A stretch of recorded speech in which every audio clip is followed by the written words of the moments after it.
Hello everyone, let's make a pigeon now. So for that you have to make its feather as shown in the video, make a long beak and make its whole body like it's flying, and it's done.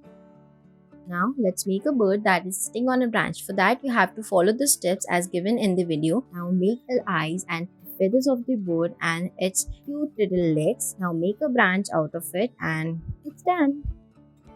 Now let's make cute little honeybee. For that you have to draw a circle and his eyes, the strings, and obviously make it smiling, why not? And then make the feathers and draw some horizontal lines on its body, make some cute little legs, and it's done.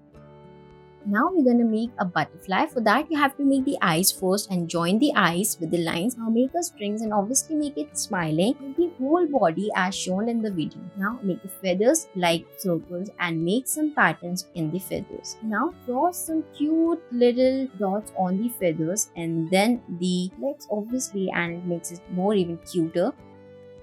Now let's make a butterfly that is from the side vision. Make the two circles from the side and the body of the butterflies as shown in the video. Now make its legs and draw some patterns on the feathers and obviously the dots, and it's done. Now let's make a cute little rabbit. For that you have to make two C's facing each other, then join the C, make the cute little innocent eyes of the rabbit. Now make the whole body like it's sitting and its big ears and small little tail. Now make a carrot like the rabbit is grabbing it. Now color the rabbit as per your choice and obviously it's done. Let's make a dinosaur. For that you have to follow the steps as shown in the video. Now make a cute little hands of a dinosaur looking like it's pointing at you and it's winking eyes. Now make the outer layer of the dinosaur and it's done. Thanks for watching.